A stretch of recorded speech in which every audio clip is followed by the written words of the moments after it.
প্রিয় শিক্ষার্থী বন্ধুরা, welcome to maths and science universe.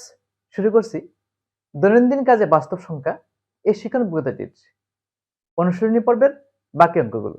আশা করি প্রত্যেকেই তোমরা আমার সাথেই থাকবে। তাহলে চলো বন্ধুরা, শুরু করা যাক। বন্ধুরা, তোমাদের বইয়ের 6 নম্বর সমস্যা দেখো বলেছে 2√2 প্লাস 5√8 এবং 7√8 মাইনাস 4√2 সংখ্যা দুটি যোগ, বিয়োগ, গুণ, ভাগ করে সংখ্যার আকারে উপস্থাপন করো। আমরা একক কাজে এই ধরনের একটা অঙ্ক করেছিলাম, তো আবার তোমাদেরকে আমি এটি করে দিচ্ছি। দেখো, প্রথমে বলছে কি যোগ। আমরা প্রথমে যোগটা করবো। কেমন? প্রথমে করব যোগ। ওকে, কি কি দেওয়া আছে? 2√2 প্লাস 5√8 এই সংখ্যাটির সাথে যোগ করব 7√8 মাইনাস 4√2। ঠিক আছে, এটি কি করব? যোগ করব। তো ইকুয়াল টু কত হবে? এখানে তুমি ব্র্যাকেটটা উঠিয়ে দিই। 2√2 প্লাস 5√8 প্লাস 7√8 মাইনাস 4√2, ব্র্যাকেটটা উঠিয়ে দিলাম। এখন কি করব? এখন দেখো, এই যে এখানে দুইটা √2 আছে, এখানে 4টা √2 আছে। 4টা থেকে 2টা গেলে আরো 2টা √2 থাকবে এবং বড়টা আগে মাইনাস চিহ্ন, তুমি আগে মাইনাস চিহ্ন দিতে পারো। ঠিক আছে, তাহলে কত হবে? মাইনাস 2√2। এটা কি বুঝছো? এটা হলো তোমার এখানে মাইনাস চিহ্ন আছে, এখানে প্লাস চিহ্ন আছে। এটাও √2, এটাও √2। এখানে √2 আছে 4টা, এখানে আছে 2টা। 4টা থেকে 2টা বিয়োগ যাবে, যেহেতু ভিন্ন চিহ্ন। বিয়োগ করলাম, 4টা থেকে 2টা গেলে আর 2টা থাকলো। বড়টার চিহ্ন কি চিহ্ন? বিয়োগ চিহ্ন। বড়টার আগে বিয়োগ চিহ্ন দিলাম। সিম্পল জিনিস। আর এখানে √8 7টা, √8 5টা, 7 5 12টা প্লাস 12 প্লাস 12√8, 12√8। এখন এই যে √8, এটাকে আমরা একটু উৎপাদক করে 8 এর বর্গমূল বের করে নিই। হ্যাঁ, মাইনাস 2√2 প্লাস 12, হ্যাঁ, √2 গুণ 2 গুণ 2 লিখতে পারি। এর সমান কি? 2 গুণ 2 গুণ 2, ডেফিনেটলি। এখন বর্গমূল করতে গেলে আমার এই জোড়া 2 থেকে একটা 2 নেব। ঠিক আছে, আর 2 এর বর্গমূল কি? √2। তাহলে 2 কে লেখা যায় √2 × √2, চাইলে আমরা লিখতে পারি, নো প্রবলেম। চাইলে তুমি দেখাতে পারো, না দেখালেও সমস্যা নাই। √2 প্লাস 12 √2 × 2 ইন্টু √2 ইন্টু √2, কারণ √2 গুণ করলে 2 হয়। √2 গুণ করলে কি হয়? 2 হয়। চাইলে এইভাবে দেখাতে পারো, না দেখালেও সমস্যা নেই। ডাইরেক্টলি আমরা এই 2 × 2 এর বর্গমূল 2 লিখব, আর এই 2 এর বর্গমূল √2 লিখব, অথবা এই দুইটা √2 এর বর্গমূল √2। তাহলে কি হবে এখানে? 12 × 2√2 মাইনাস 2√2 প্লাস 12 × 2√2। 12 তো আছে, এখানে 2 আছে, এখানে √2 আছে। 12 × 2√2। ঠিক আছে, এই 2 × 2 এর বর্গমূল 2, √2 × √2 এর বর্গমূল √2, বা এই 2 এর বর্গমূল √2। ঠিক আছে, তাহলে কত হচ্ছে? 24 মাইনাস 2 প্লাস 24। 24টাকে আমরা বাংলায় লিখি 24√2। 24√2 থেকে 2টা √2 চলে গেলে আর 22টা √2, 22√2। 22টি √2 আমার থাকবে। বুঝতে পেরেছ? তাহলে কত হলো? আমার এটাকে যোগ করলাম, পেলাম 22√2। এখন দেখো, সংখ্যা রেখায় তোমরা √2 নিশ্চয় স্থাপন করতে পারো। দেখো আমি কিভাবে দেখাচ্ছি তোমাদেরকে সংখ্যা রেখায়। ধরো এটা একটা সংখ্যা রেখা, আমি দেখাচ্ছি। ধরো এটা একটা সংখ্যা রেখা, এটা একটা সংখ্যা রেখা। কেমন? এখন সংখ্যা রেখা দেখো 22√2 স্থাপন করতে হবে। 22√2 অনেক বড় একটা ফিগার। আমি যদি √2 স্থাপন করি, √2 কে আমি স্থাপন করতে পারবো।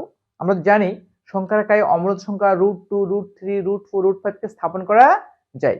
ঠিক আছে, আমি √2 কে স্থাপন করলাম। সাপোজ √2 কে স্থাপন করে 22√2 এখানে স্থাপন করতে হবে, অর্থাৎ 22√2 পরিমাণ সংখ্যা রেখার শূন্য থেকে ডান দিকে চলে যেতে হবে 22√2 এ। সেখানে আমি স্থাপন করে দেবো 22√2। কিভাবে? ধরো আমি, এটা হলো আমার শূন্য, এটা কি শূন্য, সংখ্যা রেখার এটা হলো শূন্য, কেমন? এখন এখানে তুমি সাপোজ, আমি জাস্ট তোমাদেরকে আমি দেখাচ্ছি, ধরো এটা হলো তোমার 1, এটা হলো 1, এই পর্যন্ত হলো 1, কেমন? এবং এখানে একটা তুমি লম্ব আঁকলে, সেই লম্বটিও 1 এর সমান, এটাও 1, এটাও 1। তাহলে এখানে যে তুমি এখানে একটা, এই যে তুমি এটা আঁকলে, একটা তুমি সমকোণী ত্রিভুজ, সাপোজ এটা হলো এ, এটা হলো বি। তোমরা তো জানো এটা শূন্য, এখানে তুমি ও বিন্দু দাও, ও বিন্দু, হ্যাঁ ও বিন্দু, এটা হলো শূন্য, এটার স্থানাঙ্ক হলো শূন্য। তাহলে এতটুকু যদি এ হয়, এতটুকু এ হয়, তাহলে ও বির মানটা কত হয় বন্ধুরা? কত হবে তোমরা কি জানো সেটা? এটা 1, এটা 1 একক, এটা কত হবে? √2 একক, ও বিটা √2 একক। ডেফিনেটলি তুমি জানো। তোমরা যদি এখানে পেন্সিল কম্পাসটাকে এখানে বসাও, বসিয়ে এতটুকু ওবি ব্যাসার্ধ নিয়ে, ওকে সেন্টার করে, কেন্দ্র করে ওবি ব্যাসার্ধ নিয়ে যদি তুমি একটা বৃত্তচাপ আঁকো, একটা যদি বৃত্তচাপ তুমি এভাবে আঁকো, বৃত্তচাপ আমি হাত দিয়ে এঁকেছি, সেই বৃত্তচাপটা হবে, এই ওসিটা হবে √2 এর সমান। ঠিক আছে? তাহলে এতটুকু হলো √2, ঠিক ওসি এর পরিমাণ আরেকটা √2, আরেকটা √2, আরেকটা √2, এতটুকু হলো √2, এতটুকু কি √2, আমার 20√2, এ ধরনের √2 একটা, দুইটা, তিনটা, চারটা, পাঁচটা, এবার 22টা √2 পরিমাণ যাবে, তাহলে বিন্দুটা আমি পাবো। √2 এতটুকু পরিমাণ √2, এটা তুমি বুঝতে পেরেছো? আমি আগে তোমাকে দেখিয়েছি কিভাবে সংখ্যা রেখায় √2 স্থাপন করতে হয়, √3, √4, √5 ইত্যাদি স্থাপন করতে হয়। এতটুকু ও থেকে সি পর্যন্ত দূরত্বটা √2। √2 এর মান হলো অসীম দশমিক ভগ্নাংশ। এটাকে তুমি কোনোভাবেই তোমার মূলদ সংখ্যায় নিতে পারবে, একটা অমূলদ সংখ্যা। যেহেতু এটা অমূলদ সংখ্যা, অসীম দশমিক ভগ্নাংশ, তো অসীম দশমিক ভগ্নাংশকে সংখ্যা রেখায় স্থাপন করতে গেলে এই বিশেষ পদ্ধতিতে স্থাপন করতে হয়। যেমন √2 কে স্থাপন করলাম, √2 স্থাপন করলে √3 ও পারবো, √4 ও পারবো, √5 ও পারবো। এবার আমরা √2 এর পরে √3, √4, √5 ইত্যাদি স্থাপন করে দিতে পারবো। অবশ্যই √2 থেকে শুরু করতে হবে। তো এখানে 22√2, তাহলে আমি এভাবে যদি স্থাপন করি, তোমরা খাতায় স্থাপন করবে। তো আমি জাস্ট এমনি তোমাদের দেখাচ্ছি। ধরো এই সংখ্যা রেখায় আমাকে 22√2 স্থাপন করতে হবে, কেমন? তো এটা হলো তোমার সংখ্যা রেখা, হ্যাঁ, এটা হলো তোমার মূল শূন্য, এটা শূন্য।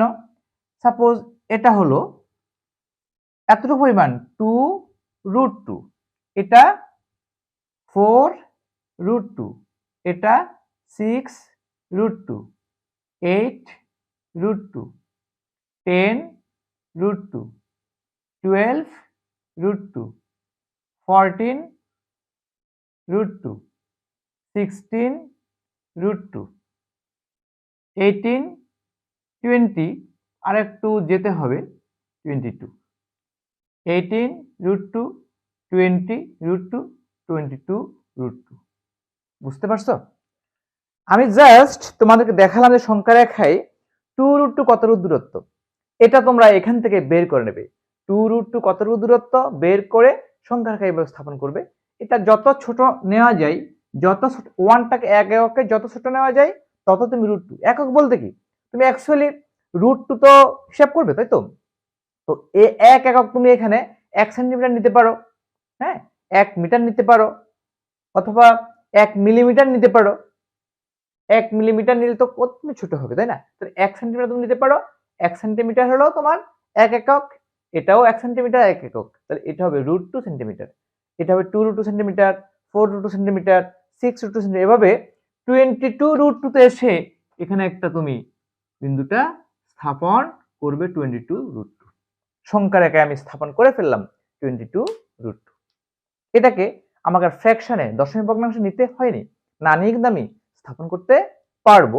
যেহেতু আমি সংখ্যা রেখায় √2 স্থাপন করতে পারছি, সুতরাং 22√2 স্থাপন করতে পারবো। বুঝতে পেরেছ? ওকে, থ্যাংক ইউ ভেরি মাচ। বন্ধুরা, আজকে পর্যন্তই। আমার ভিডিও তোমাদের কেমন লেগেছে? যদি ভালো লেগে থাকে, যদি তোমরা ভালোভাবে বুঝে থাকো, তাহলে অবশ্যই আমার ভিডিওটিকে লাইক করবে, তোমাদের প্রিয়জনদের কাছে, সহপাঠীদের কাছে আমার ভিডিওটি ব্যাপকভাবে শেয়ার করবে এবং আমার চ্যানেলটিকে কোনো ক্রমে সাবস্ক্রাইব করতে ভুলো না। বন্ধুরা, ইউটিউবের ডান কোণে একটা ছোট্ট আই বাটন আছে, সেই আই বাটনটি ক্লিক করলে তোমরা তোমাদের এই শিক্ষণ অভিজ্ঞতাটির সকল ভিডিও পেয়ে যাবে। এগুলো বের করে অবশ্যই প্র্যাকটিস করবে। বন্ধুরা, ভিডিও ডেসক্রিপশনে এই শিক্ষণ অভিজ্ঞতাটির প্লেলিস্টে লিঙ্ক দেওয়া আছে, সেই লিঙ্কটি ওপেন করে তোমরা সকল ভিডিও উপভোগ করতে পারবে। ধন্যবাদ বন্ধুরা, ভালো থেকো, দেখা হবে পরের ভিডিওতে।